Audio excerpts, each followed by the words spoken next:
എല്ലാവർക്കും നമസ്കാരം. ഇന്നത്തെ വീഡിയോ +1 സുവോളജി ക്ലാസ് ആണ്. +1 സുവോളജിയിലെ നമ്മൾ ഹ്യൂമൻ ഫിസിയോളജി എന്ന ചാപ്റ്ററിന്റെ quick revision previous years Q&A കഴിഞ്ഞ ക്ലാസ്സിൽ ഡിസ്കസ് ചെയ്തിരുന്നു. അപ്പോൾ ഇന്ന് അടുത്ത ഫിസിയോളജിയുടെ ചാപ്റ്റർ ആണ്. Second chapter breathing and exchange of gases എന്നുള്ള ചാപ്റ്റർ ആണ്. അപ്പൊ നമ്മൾ കുറച്ചും കൂടെ എക്സാം ഓറിയന്റഡ് ആയിട്ടാണ് നമ്മൾ ഈ ക്ലാസ്സുകൾ കൈകാര്യം ചെയ്യുന്നത്. കാരണം കുട്ടികൾക്ക് ഇംപ്രൂവ്മെന്റ് എക്സാമിനും ഇനിയിപ്പോ ഫസ്റ്റ് ഇയേഴ്സിനാണെങ്കിൽ തന്നെ അവരുടെ പബ്ലിക് എക്സാമിനും ഒക്കെ ഉപകാരപ്പെടുന്ന രീതിയിലാണ് ഞാൻ ക്ലാസ്സുകൾ ചെയ്തിട്ടുള്ളത്.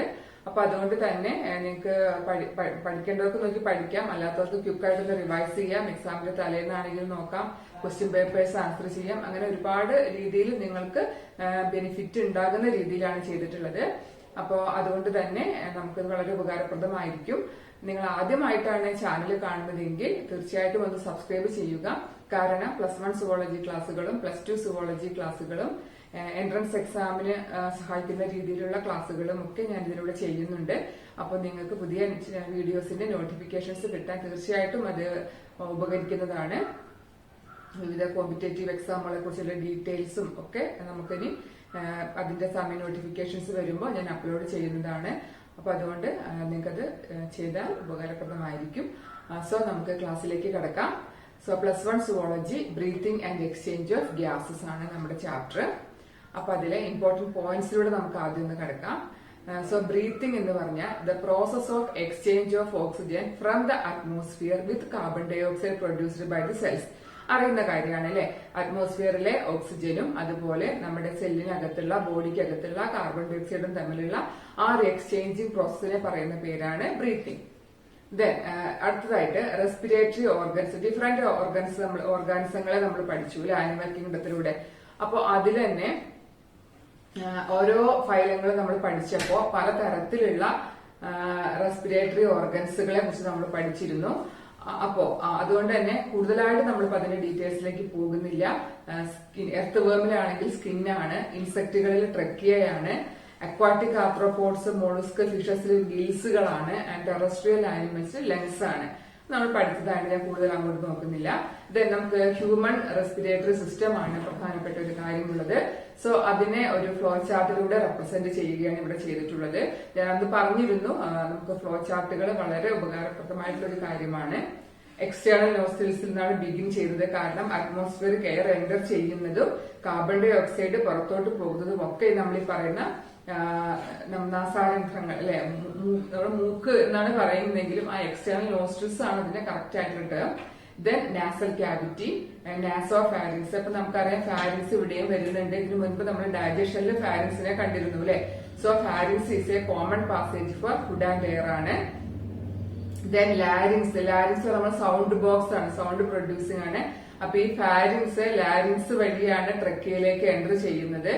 ദെൻ ട്രക്കിയ ആണ് പിന്നീട് വരുന്ന മെയിൻ ഭാഗം. അതിനെ നമുക്ക് ബ്രോങ്കൈ ആയിട്ട് ഡിവൈഡ് ചെയ്തിരിക്കുന്നു. ബ്രോങ്കൈയുടെ ബ്രാഞ്ചസ് ആണ് bronchioles, and that ends in alveoli അല്ലെങ്കിൽ എയർ സാക്സ്. അപ്പൊ ഇതാണ് ഹ്യൂമൻ റെസ്പിറേറ്ററി സിസ്റ്റത്തിന്റെ ഭാഗങ്ങള്. പിന്നെ നമ്മൾ ലങ്സ് എന്ന് എപ്പോഴും പറയും, റെസ്പിറേഷൻ എന്ന് പറയുമ്പോഴും റെസ്പിറേറ്ററി ഡിസോർഡേഴ്സ് പറയുമ്പോഴും ഒക്കെ നമ്മൾ ലങ്സ് എന്നുള്ള ടേമാണ് പ്രയോഗിക്കാറ്. But the branching network of bronchi, bronchioles and alveoli forms the lungs. Bronchi, bronchioles and alveoli form the lungs. അപ്പൊ നമുക്ക് പറയാറുണ്ട്, നമുക്കിതില് എന്താണ് ഈ പ്രോസസ്സ് പഠിക്കുമ്പോൾ നമുക്കത് ഡിഫ്യൂഷനെ കുറിച്ചിട്ടും അപ്പൊ അത് എങ്ങനെ നടക്കുന്നു എന്ന് പറയുമ്പോൾ നിങ്ങൾക്ക് ആൽവിയോളെ കുറിച്ച് കുറച്ചുകൂടി ഒരു ഐഡിയ കിട്ടും. ദെൻ പ്ലൂറ, പ്രത്യേകം ശ്രദ്ധിക്കുക, ക്വസ്റ്റ്യൻ ചോദിക്കുന്നതാണ്. പ്ലൂറ എന്ന് പറഞ്ഞാല് ദ മെംബ്രൈനസ് കവറിംഗ് ഓഫ് ലങ്സ്, ലങ്സിന്റെ കവറിങ്ങിനെ പറയുന്ന പേരാണ് പ്ലൂറ. Then epiglottis. അപ്പൊ ഞാൻ നേരത്തെ പറഞ്ഞു ഫാരിങ്സ് ലാരിങ്സിലൂടെയാണ് ട്രക്കിയയിലേക്ക് പ്രവേശിക്കുന്നത് എന്ന് പറഞ്ഞിരുന്നു. അപ്പൊ ആ ഒരു ഓപ്പണിങ്ങിനെ ഓപ്പണിങ്ങിനെ പറയുന്ന പേരാണ് glottis. And that glottis is covered by a cartilaginous flap. It is called epiglottis. ആ രണ്ട് ടേമുകൾ ഒന്ന് ശ്രദ്ധിക്കുക, ഗ്ലോട്ടിസും എപ്പിഗ്ലോട്ടിസും. അപ്പൊ അതിന്റെ പ്രാധാന്യം എന്ന് പറയുമ്പോൾ ഇപ്പൊ ഫാരിങ്സിനെ കുറിച്ച് നമ്മൾ പറഞ്ഞു അല്ലെ, pharynx is A common passage for food and air എന്ന് പറഞ്ഞു. അപ്പൊ അങ്ങനെ ആകുമ്പോ അതൊരു ഈ നമ്മളിപ്പോ കഴിക്കുന്ന ഭക്ഷണം റെസ്പിറേറ്ററി ട്രാക്റ്റിലേക്ക് പോകാനുള്ള ചാൻസ് കൂടുതലായി വരുന്നുണ്ട് അല്ലെ. കോമൺ പാസേജിലൂടെയാണ് ഇവർ രണ്ടാളും വരുന്നത്. അപ്പോ ഈ ഒരു ഓപ്പണിങ്ങിനെ കുറിച്ച് പറഞ്ഞു. ഗ്ലോട്ടിസ് എന്ന് പറഞ്ഞ ഒരു ഓപ്പണിംഗ് ഉണ്ട്. അതാണ് അവർ തമ്മിലുള്ള കണക്ഷൻ. അപ്പൊ നമ്മൾ ഭക്ഷണം കഴിക്കുകയും ഇപ്പൊ നമ്മൾ പറയാറുണ്ട് ഭക്ഷണം കഴിക്കുമ്പോൾ സംസാരിക്കരുത് അല്ലെ, സംസാരിച്ചുകൊണ്ട് ഭക്ഷണം കഴിക്കരുത് എന്ന് പറയാറുണ്ട്. അതായത് നോർമലി നമ്മൾ ഫുഡ് കഴിക്കുന്ന സമയത്ത് ഈ ഗ്ലോട്ടിസ് എന്ന് പറയുന്ന ഓപ്പണിങ്ങിനെ എപ്പിഗ്ലോട്ടിസ് വന്ന് അടയ്ക്കുകയാണ് ചെയ്യുക. And thereby preventing the entry of food into respiratory tract അല്ലെങ്കിൽ ട്രക്കിയയിലേക്ക്. അപ്പൊ ആ ഓപ്പണിങ് ഈ എപ്പിഗ്ലോട്ടിസ് വന്ന് അടയ്ക്കുന്നത് കൊണ്ട് ട്രക്കിയയിലേക്ക് ഫുഡ് എൻട്രി ചെയ്യുന്നില്ല. ഇപ്പൊ ട്രക്കിയ എന്ന് പറയുമ്പോൾ നമുക്കറിയാം റെസ്പിറേറ്ററി ട്രാക്ടിന്റെ ഭാഗമാണ്. അപ്പൊ അവിടേക്ക് പോകാൻ തടയുന്നു. അപ്പൊ നമ്മൾ സംസാരിക്കുമ്പോഴോ ആ എപ്പിഗ്ലോട്ടിസിനെ അത് അടയ്ക്കാൻ പറ്റില്ല അല്ലെ. അപ്പൊ ഓപ്പണിംഗ് തുറന്നു തന്നെ ഇരിക്കുകയാണ്. അപ്പൊ അതുകൊണ്ട് എന്ത് ചാൻസ് ഉണ്ട്? ഫുഡ് മെറ്റീരിയൽസ് നമ്മുടെ ട്രക്കിയയിലേക്ക് എൻറ്റർ ചെയ്യാനുള്ള ചാൻസ് കൂടുതലാണ്. അപ്പൊ അതാണ് അങ്ങനെ പറയുന്നതിനുള്ള കാരണം. സോ ട്രക്കിയയുടെ ആ ഒരു ഓപ്പണിംഗ് ആണ് ഗ്ലോട്ടിസും അതിനെ കവർ ചെയ്തിട്ടുള്ള കവറിംഗ് ആണ് എപ്പിഗ്ലോട്ടിസും. അതിന്റെ ഫംഗ്ഷൻ എന്ന് പറഞ്ഞാൽ it prevent the entry of food into trachea.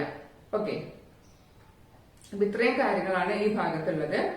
അതെ, ഇനി നമ്മൾ ആ റെസ്പിറേറ്ററി സിസ്റ്റത്തിനെ കുറിച്ച് പറയുമ്പോൾ രണ്ട് തരം സിസ്റ്റംസ് കൂടി ചേർന്നതാണ്, രണ്ട് തരം പാർട്ടുകൾ കൂടി ചേർന്നതാണ്. ഒന്ന് കണ്ടക്ടിങ് പാർട്ടും മറ്റൊന്ന് എക്സ്ചേഞ്ചിങ് പാർട്ടും. ഈ രണ്ട് പാർട്ടുകൾ കൂടി ചേർന്നതാണ് നമ്മുടെ റെസ്പിറേറ്ററി സിസ്റ്റം. അപ്പൊ പേരും തന്നെ അറിയാം, കണ്ടക്ട് ചെയ്യാന്ന് പറഞ്ഞാല് അതിനെങ്ങനെ എന്റെ ഒരു പാസേജ് ആണ് ഉദ്ദേശിക്കുന്നത് അല്ലെ, ട്രാൻസ്പോർട്ടേഷൻ ആണ് ഉദ്ദേശിക്കുന്നത്. ദെൻ എക്സ്ചേഞ്ച് എന്ന് പറഞ്ഞാല് നമുക്ക് നമ്മുടെ പ്രോസസ് തന്നെ എന്താണ്, ഓക്സിജനും കാർബൺ ഡൈ ഓക്സൈഡും തമ്മിലൊരു എക്സ്ചേഞ്ച് ആണ് നടക്കുന്നത്. അപ്പൊ ഒന്ന് എക്സ്ചേഞ്ചിങ് പാർട്ടും മറ്റൊന്ന് കണ്ടക്ടിങ് പാർട്ടുമാണ് അല്ലെ. അപ്പൊ നമുക്ക് നോക്കാം. The part starting with the external nostrils up to the terminal bronchioles constitute the conducting part. അതായത് നമ്മളെ എയർ എൻട്രി ചെയ്യുന്ന വഴി നമ്മൾ പറഞ്ഞു എക്സ്റ്റേണൽ നോസ്ട്രിൽസ് ആണ് അല്ലെ. ആ എക്സ്റ്റേണൽ നോസ്ട്രിൽസ് തൊട്ട് ടെർമിനൽ ബ്രോങ്കിയോൾസ് വരെയുള്ള ഭാഗമാണ് ഏതിൽ വരുന്നത്, കണ്ടക്ടിങ് പാർട്ടിൽ വരുന്നത്. Whereas alveoli and their ducts form the respiratory or exchange part. അപ്പൊ ആൽവിയോളയിലാണ്, alveola is a site of gases exchange. So ആൽവിയോളയും അതിന്റെ ഡക്റ്റുകളും കൂടി ചേർന്നതാണ് exchange part. Okay, so conducting പാർട്ടും എക്സ്ചേഞ്ച് പാർട്ടും. ദെൻ ദ കണ്ടക്ടിങ് പാർട്ടിന്റെ ഫംഗ്ഷൻ, കണ്ടക്ഷൻ തന്നെയാണ് ഫംഗ്ഷൻ അല്ലെ. The transport the atmospheric air to the alveoli, clear it from foreign particles. അതായത് നമ്മൾ എക്സ്റ്റേണൽ നോസ്ട്രിൽസിലൂടെ കടക്കുന്ന ആ എയറിനെ, ഓക്സിജൻ റിച്ച് ആയിട്ടുള്ള എയറിനെ ഡിഫറെന്റ് പാർട്സിലൂടെ, അതായത് നാസൽ ക്യാവിറ്റി, നാസോഫാരിങ്സ്, ലാരിങ്സ്, ട്രക്കിയ, ബ്രോങ്കെ, അങ്ങനെ അതിനെ കണ്ടക്ട് ചെയ്യുന്നു. അതായത് അതിന്റെ ട്രാൻസ്പോർട്ടേഷൻ ആണ്. അതോടൊപ്പം തന്നെ നമ്മള് നിങ്ങൾ സ്ട്രക്ചറൽ ഓർഗനൈസേഷനുള്ള ചാപ്റ്ററിൽ സീലിയേറ്റഡ് എപ്പിത്തീലിയം ഒക്കെ പഠിച്ചു അല്ലെ. അപ്പൊ ആ സീലിയേറ്റഡ് എപ്പിത്തീലിയത്തിന്റെ എവിടെ കാണുന്നു എന്ന് ചോദിച്ചപ്പോ നമുക്ക് എന്താ ഉത്തരം പറയാനുള്ളത്, എവിടെയാ കാണുക? യെസ്, ഒന്ന് ഫെലോപ്പിയൻ ട്യൂബിലും മറ്റൊന്ന് ബ്രോങ്കിയോൾസിലുമാണ് പറഞ്ഞത്. അപ്പൊ അതുകൊണ്ട് തന്നെ അതിന്റെ ഫംഗ്ഷൻ എന്താണ്, അതൊന്ന് പാർട്ടിക്കിൾ മൂവ്മെന്റിനെ ഹെൽപ്പ് ചെയ്യുന്നുണ്ട്. അതുപോലെ നമുക്ക് ഈ പറയുന്ന രീതിയിൽ എന്താണ് ഈ പറയുന്ന ഡസ്റ്റ് പാർട്ടിക്കിൾസോ അതിനെയൊക്കെ റിമൂവ് ചെയ്യാൻ സഹായിക്കുന്നുണ്ട്. സോ കണ്ടക്ടിങ് പാർട്ട് എന്ന് പറഞ്ഞാൽ അത് ട്രാൻസ്പോർട്ട് ചെയ്യുന്നു, അറ്റ്മോസ്ഫിയറിക് എയറിനെ ആൽവിയോളയിലേക്ക് ട്രാൻസ്ഫർ ചെയ്യുക എന്നുള്ളതാണ് കണ്ടക്ടിങ് പാർട്ടിന്റെ മെയിൻ ഫംഗ്ഷൻ.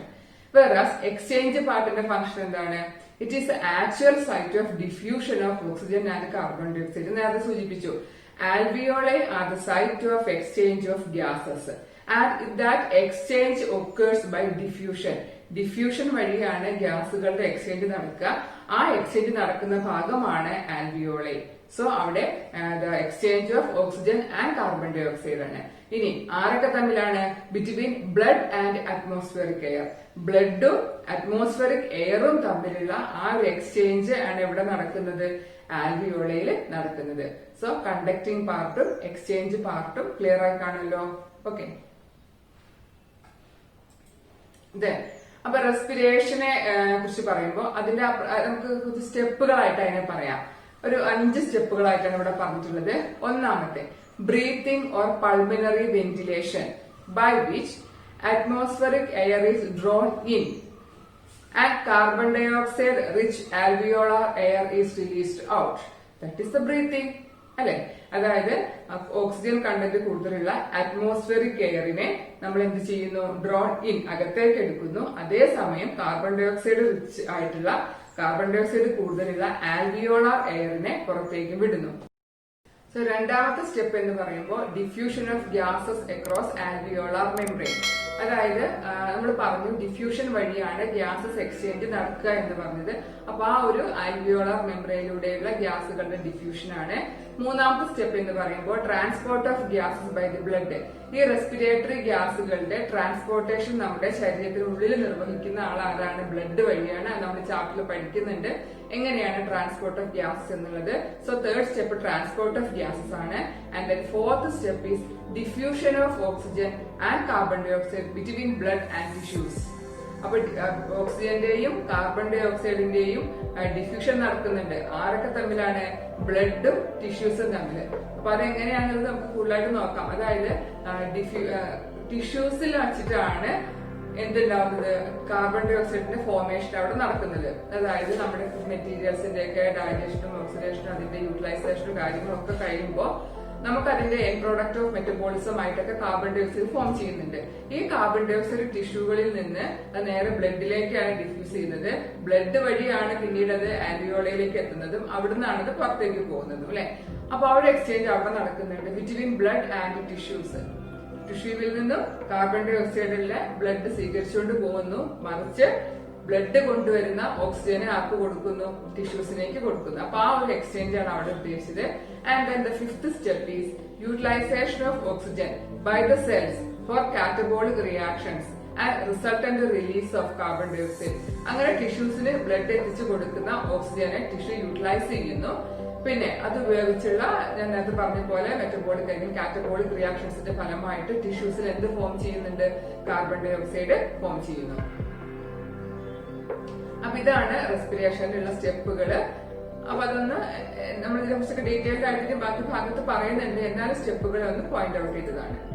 ഇനി നമുക്ക് റെസ്പിറേറ്ററി വോളിയംസ്. എക്സാമിന് സ്ഥിരമായിട്ട് ക്വസ്റ്റ്യൻ ചോദിക്കുന്ന ഒരു ഭാഗമാണ് റെസ്പിറേറ്ററി വോളിയംസ്. അപ്പൊ അതില് ഇൻസ്പിരേറ്ററി റിസർവ് വോളിയം ഒന്നാമത്തെ IRV, additional volume of air a person can inspire by a forcible inspiration. Normal ആയിട്ട് നമ്മളൊക്കെ ബ്രീത്ത് ചെയ്തുകൊണ്ടിരിക്കുകയാണല്ലോ. അത് നമുക്ക് വളരെ ആയാസത്തോടു കൂടി നമ്മുടെ ഒരു കോൺഷ്യസ് എഫേർട്ടോട് കൂടി നമ്മൾ ചെയ്യുന്ന ഒരു കാര്യമല്ല. അതങ്ങനെ നടന്നുകൊണ്ടേ ഇരിക്കുന്നുണ്ട്. നമ്മൾ ശ്വാസം പുറത്തേക്ക് വിടുന്നുണ്ട്, അകത്തേക്ക് എടുക്കുന്നുണ്ട്. അതാണ് നോർമൽ ഇൻസ്പിരേഷനും നോർമൽ എക്സ്പിരേഷനും. ഇനി ഇൻസ്പിരേറ്ററി റിസർവ് വോളിയം എന്ന് പറയുമ്പോൾ additional volume of air a person can breathe in or inspire. Breathe in ആണ് ഇൻസ്പയർ. ബൈ എ ഫോഴ്സിബിൾ, നമ്മളൊരു ശക്തമായിട്ട് ശ്വാസം ഉള്ളിലേക്ക് എടുക്കുന്നത് വഴി എത്രത്തോളം അഡീഷണൽ എയർ നമുക്ക് ഇൻസ്പയർ ചെയ്യാൻ പറ്റും, അതിനെയാണ് ഇൻസ്പിരേറ്ററി റിസർവ് വോളിയം എന്നുള്ളത് കൊണ്ട് ഉദ്ദേശിക്കുന്നത്. That is about 2500 to 3000, 2500 to 3000 ml ആണ്. രണ്ടാമത്തെ വളരെ പ്രധാനപ്പെട്ട ഒന്നാണ് tidal volume. Volume of air inspired or expired during normal respiration. ഞാൻ സൂചിപ്പിച്ചു, നമ്മൾ നോർമൽ ആയിട്ട് respire ചെയ്തുകൊണ്ടിരിക്കുന്നുണ്ട്.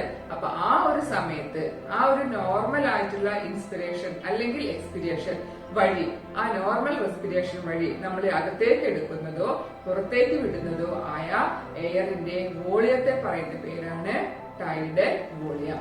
The volume of air inspired or expired during a normal respiration, it is known as tidal volume. ശ്രദ്ധിക്കുക, it is 500 ml. Then expiratory reserve volume. അപ്പൊ IRV പഠിച്ചാൽ ഒരാൾക്ക് ERV പറയാൻ യാതൊരു ബുദ്ധിമുട്ടും ഉണ്ടാവില്ല അല്ലെ. Additional volume of air a person can expire by a forcible expiration, that is expiratory reserve volume 1000 to 1100 ml. Then RV, that is the residual volume, വളരെ പ്രധാനപ്പെട്ട ഒന്നാണ്. Volume of air remaining in the lungs even after a forcible expiration. അതായത് നമ്മൾ എത്ര ഫോഴ്സിൽ ശ്വാസം പുറത്തേക്ക് വിട്ടു കഴിഞ്ഞാലും വിശ്വസിച്ചു കഴിഞ്ഞാലും ഒരു ചെറിയ എമൗണ്ട് ഓഫ് എയർ നമ്മുടെ ലങ്സിനകത്ത് ഉണ്ടായിരിക്കും. And that volume is known as residual volume. It is 1100 to 1200, 1100 to 1200. Volume of air remaining in the lungs after forcible expiration. Forcible എക്സ്പിരേഷന് ശേഷവും ലങ്സിൽ അവശേഷിക്കുന്ന എയറിന്റെ വോളിയത്തെ പറയുന്ന പേരാണ് റെസിഡ്യുവൽ വോളിയം. ടൈഡൽ വോളിയവും റെസിഡ്യുവൽ വോളിയവും IRVയും ERVയും ഇതാണ് നമ്മുടെ റെസ്പിറേറ്ററി വോളിയംസിൽ വരുന്നത്. അടുത്തത് total lung capacity. Total volume of air accommodated in the lungs at the end of forced inspiration. That is, total lung capacity is equal to IRV plus TV plus ERV plus RV. അതാണ് total lung capacity. മറ്റൊരു പ്രധാനപ്പെട്ട വോളിയമാണ് vital capacity, that is VC. The maximum volume of air a person can breathe in after a forced expiration.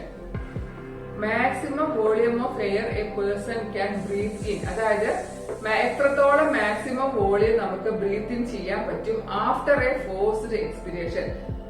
ശക്തമായിട്ട് ഒരു expiration നടത്തിയതിനു ശേഷം എത്രത്തോളം air നമുക്ക് അകത്തേക്ക് എടുക്കാൻ കഴിയും എന്നുള്ളതിന്റെ ആ അളവിനെ പറയുന്ന പേരാണ് വൈറ്റൽ കപ്പാസിറ്റി. നമ്മൾ പറയാറുണ്ട് ഈ സ്പോർട്സ് പേഴ്സൺസ് ഒക്കെ, അത്ലറ്റ്സുകൾക്കൊക്കെ അല്ലെങ്കിൽ നമുക്ക് എക്സസൈസ് വഴി നമ്മുടെ വൈറ്റൽ കപ്പാസിറ്റി വർദ്ധിപ്പിക്കാൻ പറ്റും അല്ലെ, അല്ലെങ്കിൽ അത്തരം അത്ലറ്റ്സുകൾക്കൊക്കെ വൈറ്റൽ കപ്പാസിറ്റി കൂടുതലുണ്ടായിരിക്കും, അങ്ങനത്തെ കാര്യങ്ങൾ പറയാറുണ്ട്. സോ വൈറ്റൽ കപ്പാസിറ്റി എന്ന് പറഞ്ഞാൽ the maximum volume of air a person can breathe in after A forced expiration.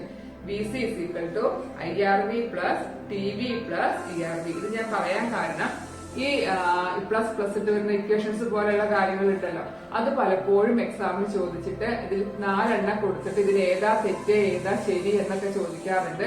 അപ്പൊ അതുകൊണ്ട് vital capacity IRV plus ERV plus TV എന്നുള്ളതാണ് ശ്രദ്ധിക്കുക. മറ്റൊരു നമുക്ക് പഠിക്കാനുള്ളത് ഇൻസ്പിരേറ്ററി capacity. The total volume of air that a person can inspire after ഒരു normal എക്സ്പിരേഷന് ശേഷം breath in ചെയ്യാൻ കഴിയുന്ന എയറിന്റെ അളവാണ് ഇൻസ്പിരേറ്ററി കപ്പാസിറ്റി. അപ്പൊ വൈറ്റൽ കപ്പാസിറ്റി എന്തായിരുന്നു? ഒരു ഫോഴ്സ്ഡ് എക്സ്പിരേഷന് ശേഷം ബ്രീത്ത് ഇൻ ചെയ്യാൻ പറ്റുന്ന അളവായിരുന്നു. സാധാ ഇൻസ്പിരേറ്ററി കപ്പാസിറ്റി എന്ന് പറഞ്ഞാൽ നമുക്ക് നോർമൽ ആയിട്ടുള്ള ഒരു എക്സ്പിരേഷന് ശേഷം അകത്തേക്ക് എടുക്കാൻ കഴിയുന്ന എയറിന്റെ അളവാണ് IC, that is IRV plus TV. Then expiratory capacity എന്ന് പറഞ്ഞാൽ total volume of air that a person can expire after a normal inspiration. ഒരു നോർമൽ ഇൻസ്പിരേഷന് ശേഷം പുറത്തേക്ക് വിടാൻ കഴിയുന്ന എയറിന്റെ അളവിനെ പറയുന്ന പേരാണ് എക്സ്പിരേറ്ററി capacity. Then functional residual capacity. Volume of air remain in the lungs after a normal expiration. Normal എക്സ്പിരേഷന് ശേഷവും ലങ്സിൽ റിമൈൻ ചെയ്യുന്ന എയറിന്റെ അളവാണ് functional residual capacity. Volume of air remain in the lungs after a normal expiration, അതാണ് functional residual capacity. അപ്പൊ ഇതിങ്ങനെ കുറെ വോളിയംസ് ഉണ്ട്. അപ്പൊ അതിൽ നിങ്ങൾ എന്തായാലും ശ്രദ്ധിക്കേണ്ട കുറച്ചെണ്ണം ഞാൻ പറയാം. Tidal volume, residual volume, then vital capacity. അതെപ്പോഴും ചോദിക്കാറുള്ളതാണ്. പിന്നെ ഇപ്പൊ കുറച്ചായിട്ടാണ് ഞാൻ ഈ പറഞ്ഞ രീതിയിൽ നിങ്ങൾക്ക് ഇക്വേഷൻസ് തന്നിട്ട് റോങ് ആയിട്ട് എഴുതാൻ പറയുന്നതൊക്കെ. അപ്പൊ അങ്ങനെയും ക്വസ്റ്റ്യൻസ് വരാം. മറ്റൊന്ന് IRV കിട്ടിയാൽ നിങ്ങൾക്ക് ERV എന്താണെന്ന് അറിയാം അല്ലെ. പിന്നെ അതുപോലെ ICയും അതുപോലെ ECയും, ഇൻസ്പിരേറ്ററി കപ്പാസിറ്റിയും എക്സ്പിരേറ്ററി കപ്പാസിറ്റിയും. ഓക്കെ, അപ്പൊ ഈ ഭാഗത്ത് നമുക്കൊരു ക്വസ്റ്റ്യൻ പ്രതീക്ഷിക്കാവുന്നതാണ്.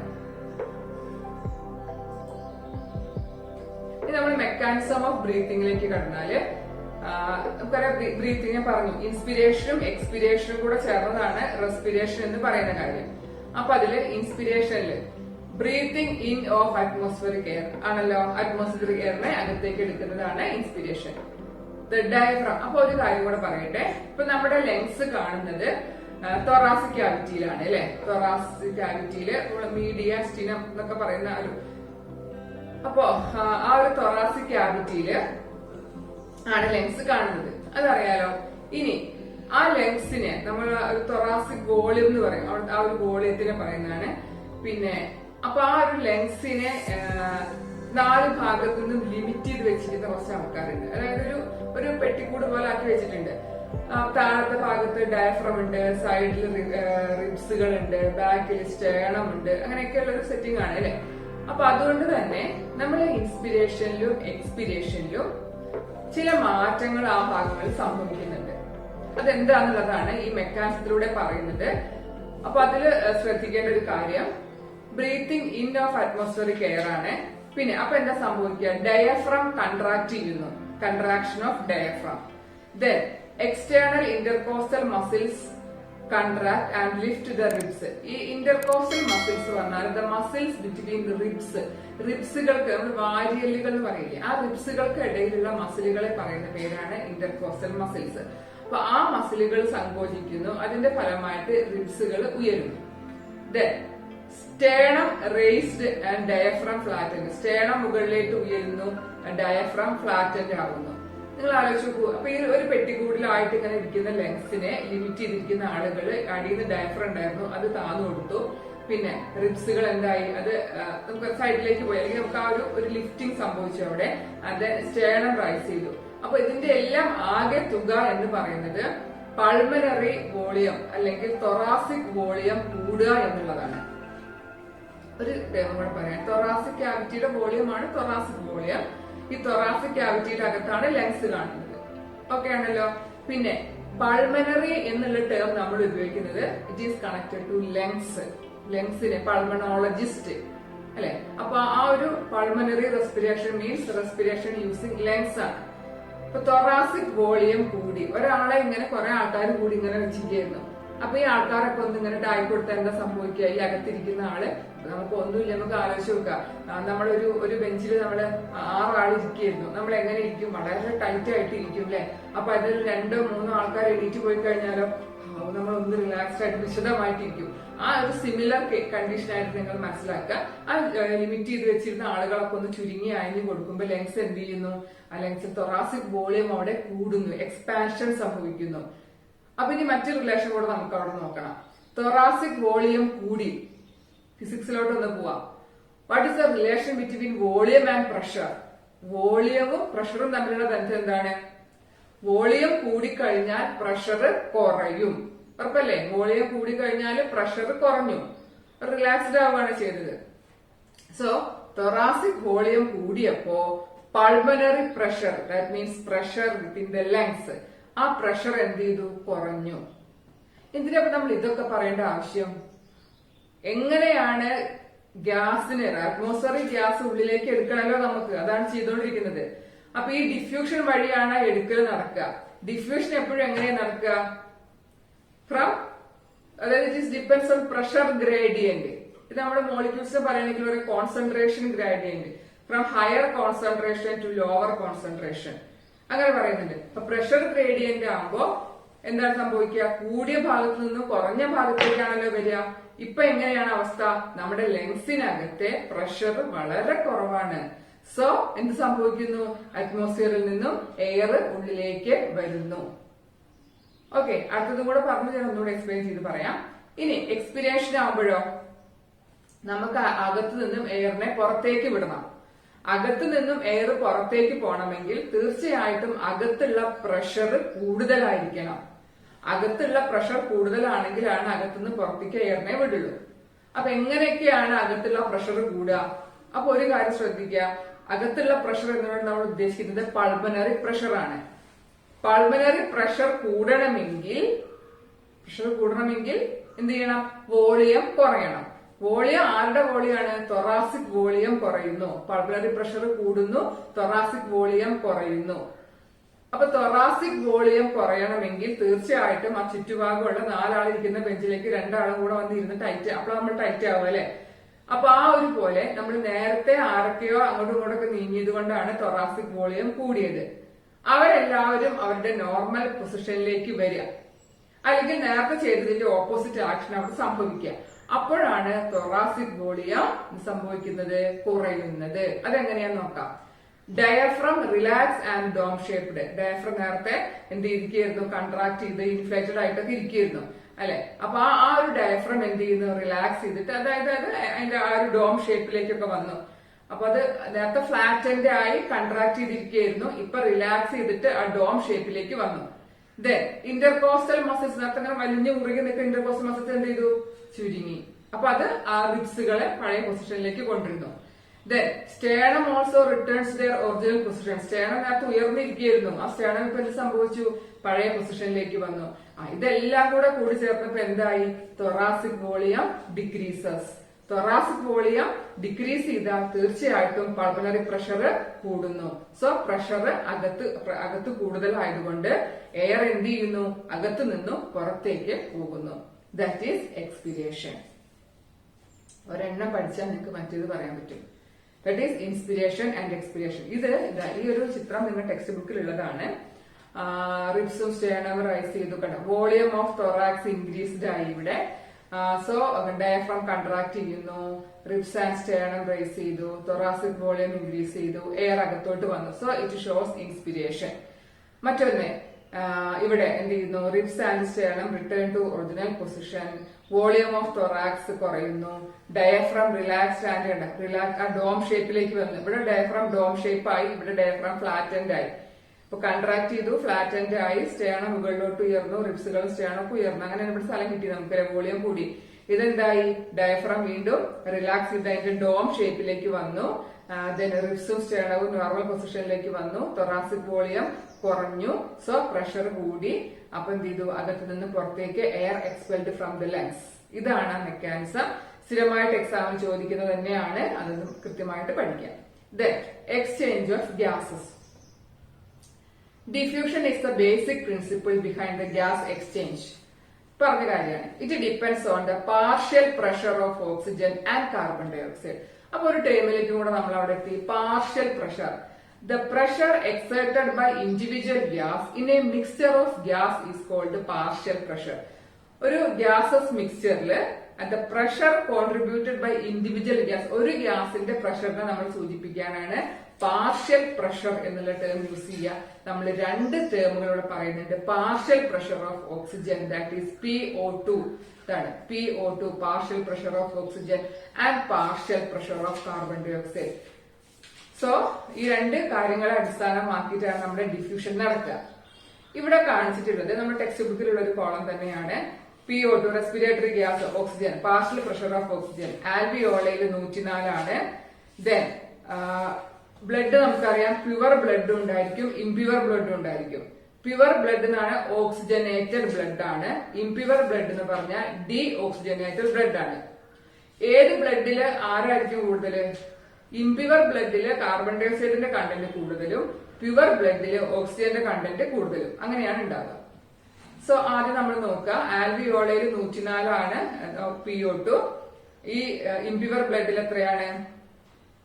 40 ആണ് അല്ലെ. സോ ഇവിടുന്ന് ഇങ്ങോട്ടാണ് ആ ഒരു ട്രാൻസ്പോർട്ട് ഡിഫ്യൂഷൻ നടക്കുക. ഇനി ഓക്സിജനേറ്റഡ് ബ്ലഡും ടിഷ്യൂവും കൂടെ നോക്കുക.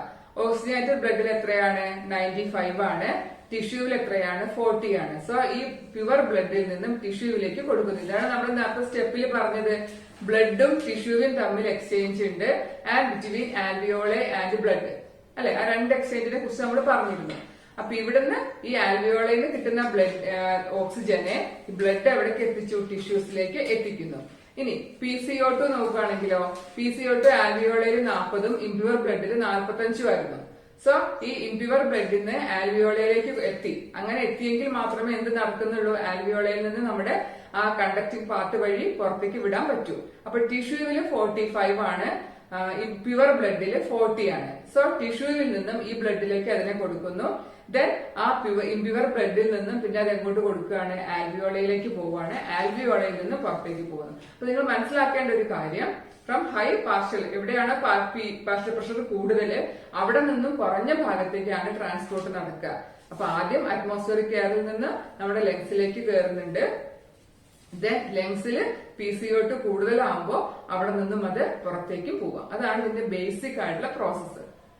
ഇതും അതുപോലെ നമ്മുടെ ബുക്കിലുള്ള ഒരു കാര്യമാണ്. Inspired air, alveolar air PO2 104 ആണ്, PCO2 40 ആണ്. ദെൻ എക്സ്പയർഡ് എയർ ഇങ്ങോട്ട് ഇൻസ്പയർഡ് എയർ ഇങ്ങോട്ട് വരുന്നു, എക്സ്പയർഡ് എയർ പോവുകയാണ്. ഇതാണ് ആൽവിയോളയെ കാണിക്കുന്നത്. ആൽവിയോളയെ നമ്മൾ സൂചിപ്പിച്ച് 104 ആണ് PO2 എന്നുള്ളത്, PCO2 40 ആണ്. സോ ഇവിടുന്ന് സംഭവിക്കുക എന്താണ്? ഈ പൾമനറി ആർട്ടറി, ഇവിടെ പൾമനറി ആർട്ടറിയും വെയിനും നിങ്ങൾ പറയുന്നതിനായിരിക്കും all artery carry pure blood except pulmonary artery, all veins carry impure blood except pulmonary vein. ആ ഒരു ആശയം മനസ്സിലുണ്ടായിരിക്കണം. സോ ഇവിടെ നിന്ന് നമുക്കറിയാം ആൽവിയോളയിൽ നിന്നും ഓക്സിജനെ നമ്മുടെ ഡിഫറെന്റ് ബോഡി പാർട്സിലേക്ക് കൊണ്ടുപോകുന്നു. അതേ സമയത്ത് ഡിഫറെന്റ് ബോഡി പാർട്സിൽ നിന്നും ഇത് അടുത്ത ചാപ്റ്റർ സർക്കുലേഷൻ നിങ്ങൾക്ക് കുറച്ചുകൂടി മനസ്സിലാവും എങ്ങനെയാണ് ആ ഒരു സർക്കുലേഷൻ പ്രോസസ് എന്നുള്ളത്. സോ ആൽവിയോളയിൽ നിന്നും ഓക്സിജനെ ടിഷ്യൂസിലേക്ക് എത്തിക്കുന്നു, ടിഷ്യൂകളിൽ നിന്നും കാർബൺ ഡൈ ഓക്സൈഡിനെ ആൽവിയോളയിലേക്കും എത്തിക്കുന്നു. അതാണ് ആ ഒരു ബ്ലഡ് വഴിയുള്ള ട്രാൻസ്പോർട്ട്. ഇതും അതിനെ തന്നെ കാണിക്കുന്നതാണ്. നമ്മൾ നേരത്തെ പറഞ്ഞു ബോഡി ടിഷ്യൂസും അതുപോലെ ബ്ലഡും തമ്മിലുള്ള ഒരു ട്രാൻസ്പോർട്ടേഷൻ ആണ്. PO2 40, PCO2 45, ഇവിടെ 95, ഇവിടെ 40. ഇത് നമുക്ക് കാണിക്കാൻ കാരണം ടെക്സ്റ്റ് ബുക്കിൽ അടുത്തൊരു ചിത്രം കൂടി കാണിച്ചു തരാം. യെസ്, ഇത് കണ്ടോ, ഇതാണ് അവിടെ രണ്ടായി കാണിക്കുന്നത്. അപ്പോ ആൽവിയോളയിൽ നമുക്ക് പൾമനറി വെയിൻ വഴി വന്നു, നമ്മൾ ആ സർക്കുലേഷൻ വഴി എന്ത് ചെയ്യുന്നു, എല്ലാ ഭാഗത്തേക്കും ഓക്സിജൻ ബ്ലഡുകൾ എത്തിക്കുന്നു. ദെൻ ടിഷ്യൂസിന് ഉണ്ടാകുന്ന കാർബൺ ഡൈ ഓക്സൈഡിനെ ഇങ്ങനെ ക്യാരി ചെയ്തുകൊണ്ട് വന്നിട്ട് തിരിച്ച് ആൽവിയോളയിലേക്ക് എത്തിച്ച് ആൽവിയോളയിൽ നിന്ന് തന്നെ പുറത്തേക്ക് വിടുകയാണ് ചെയ്യുക. ഈ ഒരു കാര്യം നമുക്ക് എക്സാമിന് ഡയഗ്രാം തന്നിട്ട് ചോദിക്കാറുണ്ട്. അപ്പൊ അതുകൊണ്ട് അത് മനസ്സിലാക്കുക. Next respiratory transport of respiratory ഗ്യാസുകളാണ്. അപ്പൊ റെസ്പിറേറ്ററി ഗ്യാസുകൾ എന്ന് പറയുമ്പോൾ ഓക്സിജനും കാർബൺ ഡൈ ഓക്സൈഡും ആയിരിക്കും. അപ്പൊ കാർബൺ ഡൈ ഓക്സൈഡ് എങ്ങനെ ട്രാൻസ്പോർട്ട് ചെയ്യുന്നു, ഓക്സിജൻ എങ്ങനെ ട്രാൻസ്പോർട്ട് ചെയ്യുന്നു എന്നുള്ള കാര്യമാണ്. ഇതും എക്സാമിന് സ്ഥിരമായിട്ട് ക്വസ്റ്റ്യൻ വരുന്ന 2 മാർക്കോ 3 മാർക്കിനോ ക്വസ്റ്റ്യൻ വരുന്ന ഭാഗമാണ്. നന്നായിട്ട് മനസ്സിലാക്കണം. ഓക്സിജൻ ട്രാൻസ്പോർട്ട് പറയുമ്പോൾ 2 മെത്തേഡ് വഴിയാണ് ഓക്സിജൻ ട്രാൻസ്പോർട്ടേഷൻ നടക്കുക. ഒന്ന് ബൈ നമുക്ക് നിങ്ങൾ ബ്ലഡ് സെൽസ് അറിയാം, RBC WBC ബ്ലഡ് സെൽസ് അറിയാം അല്ലെ. അപ്പൊ അതിൽ RBC റെഡ് ബ്ലഡ് സെൽസ് അതിൽ റെഡ് കളറിന് കാരണം ഹീമോഗ്ലോബിന്റെ പ്രസൻസ് ആണ്. ഹീമോഗ്ലോബിന്റെ ഫംഗ്ഷൻ ട്രാൻസ്പോർട്ട് ഓഫ് റെസ്പിറേറ്ററി ഗ്യാസുകളാണ്. അപ്പൊ അതുകൊണ്ട് തന്നെ റെസ്പിറേറ്ററി ഗ്യാസുകളുടെ ട്രാൻസ്പോർട്ട് നടക്കുന്ന മെയിൻ ആള് ഈ പറയുന്ന ഹീമോഗ്ലോബിൻ വഴിയാണ്. സോ ഇവിടെ സംഭവിക്കുക 97% ഓഫ് ട്രാൻസ്പോർട്ട് ചെയ്യുന്നത് എങ്ങനെയാണ്, RBC വഴിയാണ്. അതായത് ഹീമോഗ്ലോബിനുമായി ചേർന്നിട്ടാണ് 97% ട്രാൻസ്പോർട്ട് ചെയ്യുന്നത് as oxyhaemoglobin. Oxygen combines with haemoglobin to form oxyhaemoglobin. That is, അതാണ് 97% നടക്കുന്നത്. Only 3% in dissolve through plasma. Blood പ്ലാസ്മയിൽ ഡിസോൾവ് ചെയ്തിട്ട് ചെറിയൊരു ശതമാനം 3% മാത്രം. ഇനി കാർബൺ ഡൈ ഓക്സൈഡ് ആണെങ്കിലോ 3 മെത്തേഡാണ്, 3 മാർക്കിന്റെ ക്വസ്റ്റ്യൻ ആണ്. 70% ആസ് ബൈ കാർബണേറ്റ് ആണ്. 20 to 25% as carbamino haemoglobin. That is carbon dye oxide plus haemoglobin. Carbamino haemoglobin ആണ്. And 7% through plasma.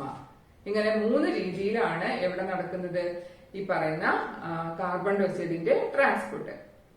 Oxy haemoglobin നമ്മൾ പറഞ്ഞു, oxygen binds with haemoglobin in reversible manner. അതായത് തിരിച്ചതിന് ഡിസോസിയേറ്റ് ചെയ്തിട്ട് എന്തായി മാറാൻ കഴിയുന്നുണ്ട്, ഓക്സിജനും ഹീമോഗ്ലോബിനുമായിട്ട് മാറാൻ കഴിയുന്നുണ്ട്. അപ്പോ അതാണ് ഓക്സി ഹീമോഗ്ലോബിൻ. ഇനി ഈ ഒരു കർവ് ഉണ്ടല്ലോ, നമ്മുടെ ക്വസ്റ്റ്യൻ പേപ്പർ നോക്കുമ്പോൾ നിങ്ങൾക്ക് കാണാം, റിപ്പീറ്റഡ് ആയിട്ട് ചോദിക്കുന്ന ഒരു ചോദ്യമാണ്. A sigmoid curve obtained when percentage saturation of haemoglobin is plotted against partial pressure of oxygen. അതായത് ഒരു ആക്സിസിൽ നമ്മൾ partial pressure of oxygen that is PO2 മറ്റൊന്നില് പെർസെന്റേജ് സാച്ചുറേഷൻ ഓഫ് ഹീമോഗ്ലോബിൻ. അതായത് ഒരു ഹീമോഗ്ലോബിന്റെ മോളിക്യൂളിന് എത്ര മോളിക്യൂൾസ് ഓഫ് ഓക്സിജനെ ക്യാരി ചെയ്യാൻ പറ്റുന്നുള്ളതാണ് ആ ഒരു ആശയമാണ് സാച്ചുറേഷൻ കൊണ്ട് ഉദ്ദേശിക്കുന്നത്. അപ്പോ ഈ 2 ആക്സിസിൽ ഈ 2 കാര്യങ്ങൾ വെച്ചിട്ട് നമ്മളൊരു ഗ്രാഫ് വരയ്ക്കുമ്പോൾ നമുക്കൊരു സിഗ്മോയിഡ് കർവ് കിട്ടുന്നുണ്ട്. A sigmoid curve obtained when percentage saturation of oxygen is plotted against the percentage saturation of hemoglobin is plotted against the PO2. ഒരു ഭാഗത്ത് PO2 മറ്റു ഭാഗത്ത് പെർസെന്റേജ് സാച്ചുറേഷൻ ഓഫ് ഹീമോഗ്ലോബിൻ. അപ്പൊ കിട്ടുന്ന സിഗ്മോയിഡ് കർവ് അതിനെ പറയുന്ന പേരാണ് ഓക്സിജൻ ഡിസോസിയേഷൻ കർവ്. അതാണ് ഈ ഗ്രാഫ്. എന്താന്ന് ചോദിച്ചാല് ഇനി ഏത് പാർഷ്യൽ പ്രഷറിലാണ് നിങ്ങൾക്ക് ഏറ്റവും കൂടുതൽ സാച്ചുറേഷൻ കിട്ടുക എന്നുള്ളത് നിങ്ങളോട് ഇതെന്ന് മാർക്ക് ചെയ്യാനും കൂടെ ചോദിക്കാറുണ്ട് കേട്ടോ. നിങ്ങൾക്ക് തരുന്ന ഗ്രാഫിൽ നിന്നും ഏത് PO2 നമ്മൾ എവിടെ നോക്കുക, ഇവിടെ ഏത് PO2ലാണ് ഇവിടെ മാക്സിമം സാച്ചുറേഷൻ കിട്ടുക എന്നുള്ള ആ ഒരു PO2 എടുത്ത് എഴുതാനും ചോദിക്കാറുണ്ട്. ഇനി ഇത് അടുത്ത ക്വസ്റ്റ്യൻ ആണിത്. What are the factors favourable for the formation of oxy haemoglobin? ഇപ്പൊ ഓക്സിജനും ഹീമോഗ്ലോബിനും കമ്പൈൻ ചെയ്ത് ഓക്സി ഹീമോഗ്ലോബിൻ ഉണ്ടാകുന്നു. 97% അങ്ങനെയാണ് ട്രാൻസ്പോർട്ട് ചെയ്യുന്നത് പറഞ്ഞു. അപ്പോ എന്തൊക്കെ ഫാക്ടേഴ്സ് ആണ് ആ ഒരു ഫോർമേഷന് വേണ്ടത് എന്നുള്ളതാണ് അടുത്ത കാര്യം. 2 മാർക്കിന്റെ ക്വസ്റ്റ്യൻ തന്നെയാണ് കേട്ടോ. ഹൈ PO2 തീർച്ചയായിട്ടും എന്തുണ്ടായിരിക്കണം? ഹൈ PO2 ഉണ്ടായിരിക്കണം. ഹൈ PO2 ആണെങ്കിൽ അവിടെ എന്തായിരിക്കും? ലോ PCO2 ആയിരിക്കും. Lesser H+ ion concentration and lower temperature. ഈ 4 ഫാക്ടേഴ്സ് ആണ് എന്തിനു വേണ്ടത്? ഓക്സി ഹീമോഗ്ലോബിന്റെ ഫോർമേഷന് വേണ്ടത്. High PO2, low PCO2, less H+ ion concentration and low temperature. അപ്പൊ ഒരു കാര്യം ചോദിക്കട്ടെ, എവിടെ വെച്ചിട്ടായിരിക്കും ഇത് സംഭവിക്കുക? എവിടെയാ ഹൈ PO2 കാണാൻ പറ്റുക? ഹൈ PO2 എവിടെയാ കാണാൻ പറ്റുക? യെസ്, ആൽവിയോളയിലാണ് ഹൈ PO2 കാണുക അല്ലെ. അപ്പൊ ആൽവിയോളയിൽ വെച്ചിട്ടാണ് എന്ത് സംഭവിക്കുന്നത്? ഓക്സി ഹീമോഗ്ലോബിന്റെ ഫോർമേഷൻ നടക്കുന്നത്. ഇനി നമ്മൾ അടുത്തൊരു കാര്യം പറയുന്നത് എന്താ അറിയോ? Factors favourable four dissociation of oxy haemoglobin. ഇവർ രണ്ടാളും ഇങ്ങനെ ചേർന്ന് ഇങ്ങനെ പോയാൽ പോരാ. നമ്മൾ ട്രാൻസ്പോർട്ടേഷൻ ആണ് ഉദ്ദേശിക്കുന്നത്. ട്രാൻസ്പോർട്ടേഷൻ എന്ന് പറഞ്ഞാൽ എന്താ? ലക്ഷ്യസ്ഥാനത്തേക്ക് എത്തണം അല്ലെ, ഒരാളെ എത്തിക്കണം അവിടെ. അപ്പൊ ഇവിടെ നമുക്ക് ഓക്സിജനെ ആൽവിയോളയിൽ നിന്നും അതിനെത്തേണ്ട സ്ഥലമായ ടിഷ്യൂസിലേക്കാണ് എത്തിക്കേണ്ടത് ആണല്ലോ. അപ്പൊ ആ ഡിസോസിയേഷന്റെ ഫേവറബിൾ ആയ ഫാക്ടേഴ്സ് നിങ്ങൾ നോക്കൂ. Low PO2, high PCO2, high H+ concentration, high temperature. അപ്പൊ എന്താ സംഭവിക്കുക? ടിഷ്യൂസിൽ എത്തുമ്പോ ഈ പറഞ്ഞ ഫാക്ടേഴ്സ് ആണല്ലോ, അവിടെ PO2 കുറവാണ്, PCO2 കൂടുതലുമാണ്. അപ്പൊ അവിടെ നിന്ന് എന്ത് ചെയ്യുന്നു? ഈ ഓക്സി ഹീമോഗ്ലോബിൻ HbO2 ഡിസോസിയേറ്റ് ചെയ്തിട്ട് ഹീമോഗ്ലോബിനും ഓക്സിജനുമായി മാറുന്നു. ഹീമോഗ്ലോബിന് നമ്മൾ വണ്ടി വിളിച്ചൊരു സ്ഥലത്തേക്ക് പോയി കഴിഞ്ഞാൽ നമ്മളെ പറഞ്ഞ സ്ഥലത്ത് കൊണ്ട് നമ്മളെ അവിടെ ഇറക്കി വിട്ടിട്ട് വണ്ടിക്കാരൻ തിരിച്ചു പോകുന്നു അല്ലെ. അപ്പൊ അതുപോലെയാണ് ഹീമോഗ്ലോബിനും ഓക്സിജനും കൂടി ചേർന്ന് ടിഷ്യൂവിലേക്ക് എത്തിച്ചു കൊടുത്തു. ടിഷ്യൂവിൽ കൊണ്ട് ആരെ ഇറക്കി? അവിടെ ഓക്സിജനെ ഇറക്കി. കാരണം ഓക്സിജന്റെ യൂട്ടിലൈസേഷൻ സൈറ്റ് എവിടെയാണ്? ടിഷ്യൂസ് ആണ്. അപ്പൊ അവിടെ ഇറക്കിയിട്ട് ഹീമോഗ്ലോബിൻ എന്ത് ചെയ്യാണ്? തിരിച്ചു പോരുകയാണ് അല്ലെ. അപ്പൊ തിരിച്ച് വെറും കൈയോടെ പോരണ്ട, അതെങ്ങനെ പോരുക നമുക്ക് നോക്കാം. സോ ഈ 2 മാർക്കിനാണ് high PO2, low PCO2, low H+ concentration, low temperature.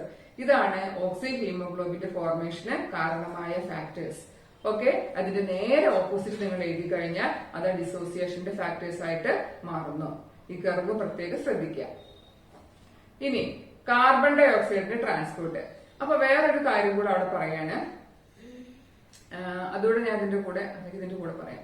So transport of carbon dye oxide പറയുമ്പോൾ ആസ് കാർബമിനോ ഹീമോഗ്ലോബിൻ, കാർബൺ ഡൈ ഓക്സൈഡും ഹീമോഗ്ലോബിനും കൂടെ ചേർന്നിട്ട് ആരായിട്ട് മാറുന്നു? കാർബമിനോ ഹീമോഗ്ലോബിൻ ആയിട്ട് മാറുന്നുണ്ട്.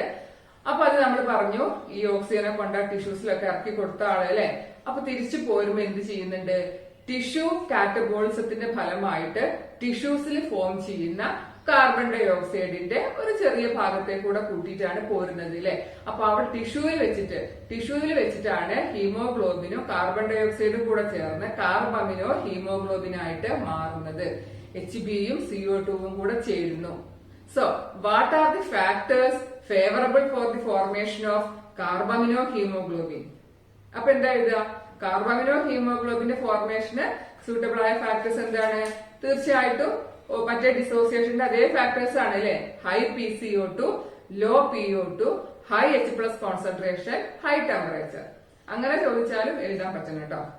ഇനി രണ്ടാമത്തെ മെത്തേഡാണ് ഈ പറയുന്ന, നമ്മൾ പറഞ്ഞു ഒന്ന് ഇപ്പൊ പ്ലാസ്മയിൽ ഡിസോൾവ് ചെയ്യാന്ന് പറഞ്ഞാൽ ദാറ്റ് ഈസ് കാർബൺ ഡൈ ഓക്സൈഡും വാട്ടറും കൂടെ ചേർന്നിട്ട് കാർബോണിക് ആസിഡ് ആയിട്ടാണ് ഫോം ചെയ്യുന്നത്.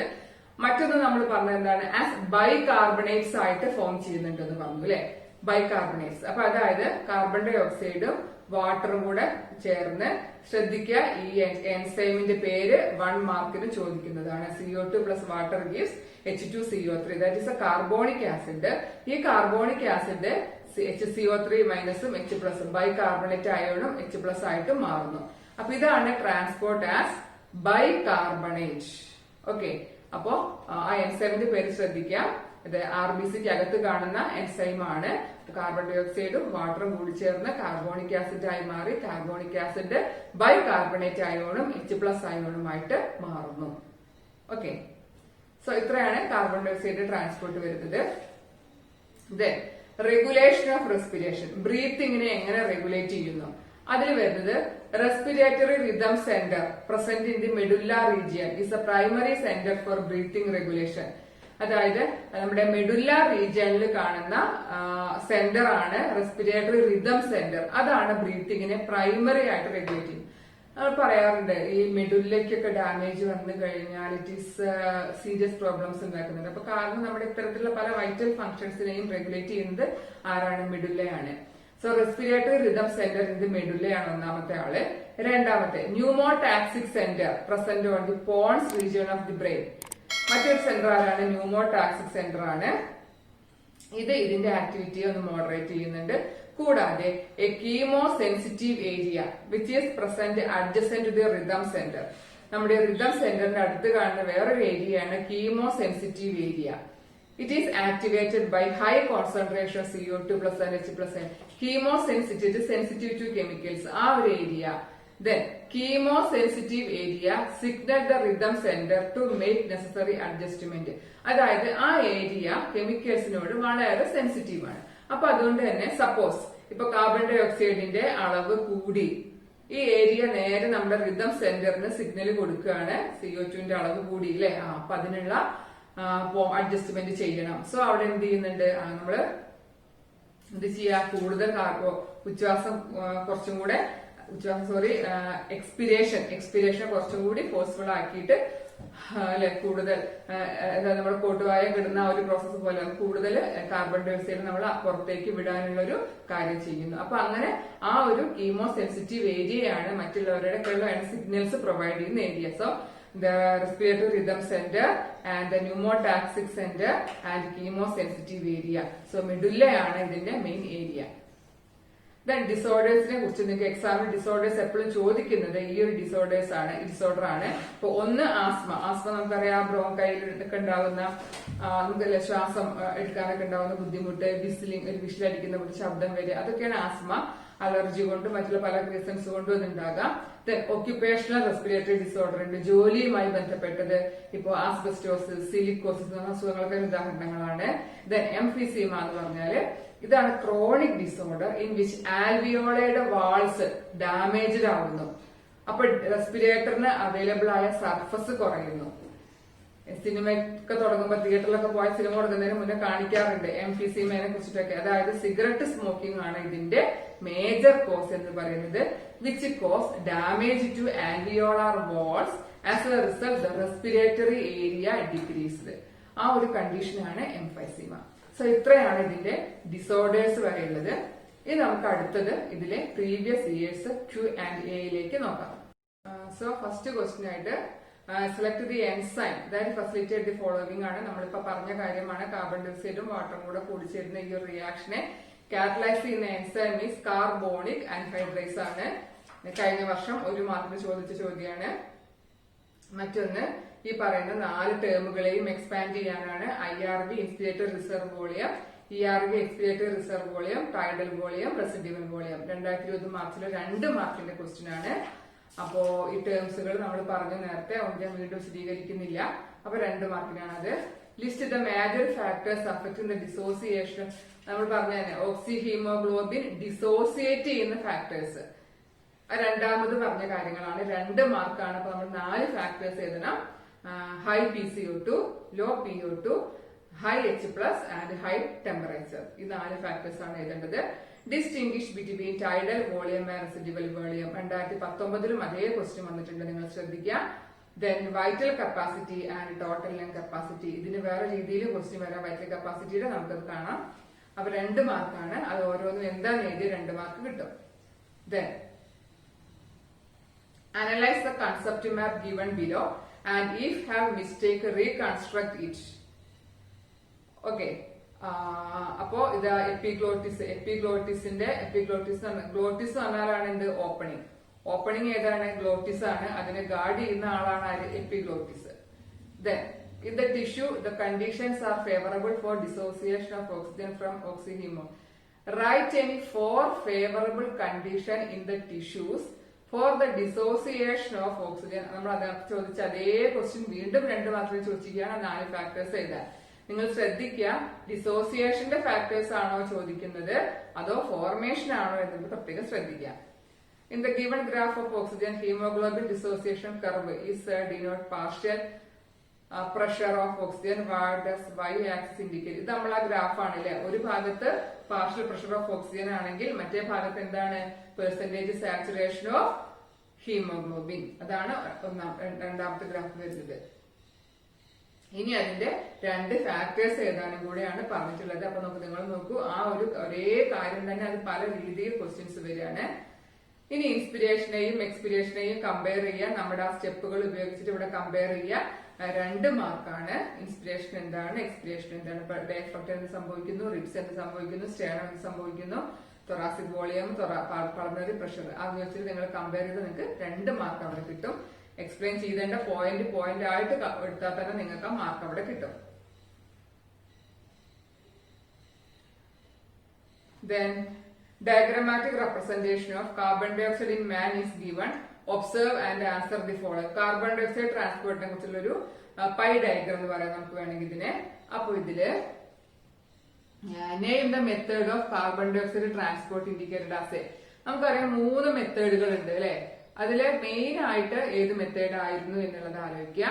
പിന്നെ ഇവിടെ 20-25% തന്നിട്ടുണ്ട്. ഇത് നമുക്ക് എളുപ്പമാണ്. ഇവിടെ കാർബോണോ ഹീമോഗ്ലോബിൻ തന്നിട്ടുണ്ട്, ഇവിടെ കാർബോണിക് ആസിഡും ഉണ്ട്.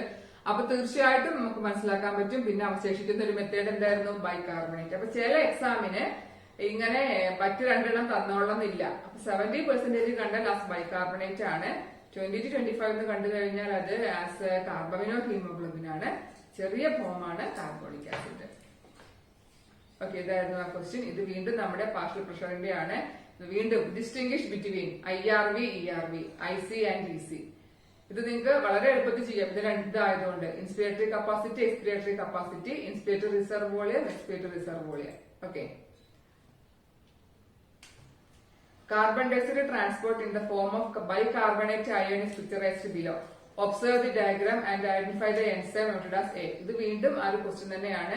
CO2 plus H2O gives H2CO3. ഏതാണ് ഈ A എന്ന് പറയുന്ന എൻസൈം? സുഖമായിട്ട് എഴുതാം, കാർബോണിക് ആൻഹൈഡ്രേസ്. വീണ്ടും സിഗ്മോയിഡ് കർവിന്റെ ഗ്രാഫ് തന്നെയാണ് വരുന്നത്. എന്താണ് ഗ്രാഫ് കാണിക്കുന്നത്? 3 ഫാക്ടേഴ്സ് എഴുതാൻ ഞാൻ വീണ്ടും ഇത് പറയുന്നില്ല. Then correct the following misconception of a student regarding the human respiration. ഈ കാര്യങ്ങളെ ഇതൊക്കെ എന്താന്നുള്ളത് എഴുതിയാൽ മതി. പിന്നെ respiratory controlled by the nervous centres. ഹൈപ്പോതലാമസിൽ സെറിബ്രത്തിലും ആണോ? അല്ല, മെഡുല്ല ഒബ്ലാങ്കേറ്റയിലാണ് സെന്ററുകൾ കാണുക. Then asthma and emphysema. അപ്പൊ എന്താണ് ഡിസോർഡർ, അതിന്റെ സിംറ്റംസ് കാര്യങ്ങൾ എഴുതുക. വീണ്ടും ഗ്രാഫാണ്. Blood transport carbon dioxide from tissues to lungs by ഇത് ക്ലിയർ ആവുന്നില്ല. Various means mention any 2 methods of the same. അതായത് കാർബൺ ഡയോക്സൈഡ് ട്രാൻസ്പോർട്ടിന് 2 മെത്തേഡുകൾ എഴുതാനാണ് നിങ്ങൾക്ക്. ആസ് കാർബമിനോ ഹീമോഗ്ലോബിൻ എന്നുള്ളത് എഴുതാം, അതുപോലെ ആസ് ബൈകാർബണേറ്റ്സ് എഴുതാം. ഇത് നമ്മുടെ ടെക്സ്റ്റ് ബുക്കിലുള്ള ആ ഒരു ഡയഗ്രാം തന്നെയാണ്. ഇതും ആവർത്തിച്ച് ചോദിക്കുന്ന ഒരു കാര്യമാണ്. ഡയഗ്രാം നോക്കുക എന്നിട്ട് എഴുതാം. ഇത് ആൽവിയോളയിൽ കാണിക്കുന്നുണ്ട്, ഇത് ബ്ലഡ് കാപ്പിലറി ആണ് കാണിക്കുക. Name the biological process. That is A diffusion ആണ് അവിടെ ബയോളജിക്കൽ പ്രോസസ്. ആ ഒരു ബയോളജിക്കൽ പ്രോസസ് ഡിഫ്യൂഷൻ ആണ്. പിന്നെ how the oxygen is transported to the cells from the alveoli. നമ്മൾ ട്രാൻസ്പോർട്ട് പറഞ്ഞ കാര്യമാണ്. ഇത് നേരത്തെ ഞാൻ പറഞ്ഞത്. ഇതില് റോങ് ഏതാണ് എന്നുള്ളത്. അപ്പൊ നിങ്ങൾ ആ ഒരു കാര്യം TV 500 ml നമുക്കറിയാം. പിന്നെ ഈ പറഞ്ഞ ഇക്വേഷൻസ് VC എന്ന് പറഞ്ഞാൽ ഇതാണ്. അപ്പൊ ഈ ഒരു കാര്യങ്ങൾ ഇത് എക്സാമിന് ചോദിക്കാറുണ്ട്. വീണ്ടും അതേ ഡയഗ്രാം വന്നിരിക്കുകയാണ്.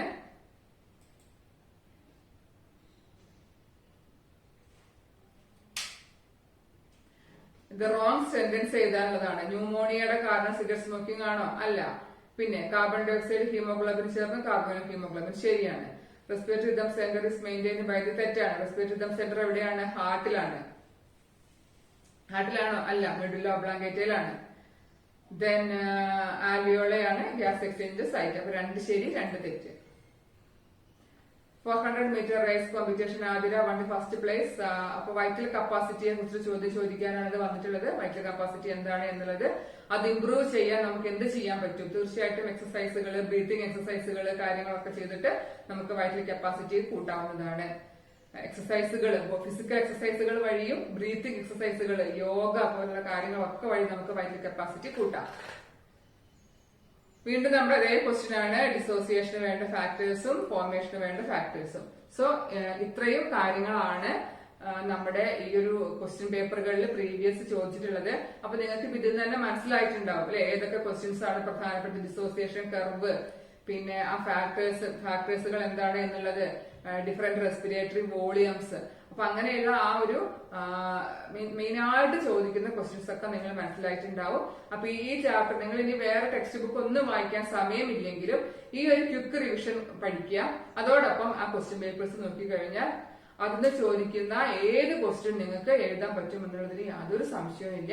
പക്ഷെ ഒരു കാര്യം അത് കൃത്യമായിട്ട് ഫോളോ ചെയ്യാം. അപ്പോൾ നിങ്ങൾക്ക് വീഡിയോ ഉപകാരപ്പെട്ടു എന്ന് കരുതുന്നു. മറ്റ് ഒരു ക്ലാസിന്റെ വീഡിയോയുമായിട്ട് വരുന്നത് വരെ നന്ദി, നമസ്കാരം.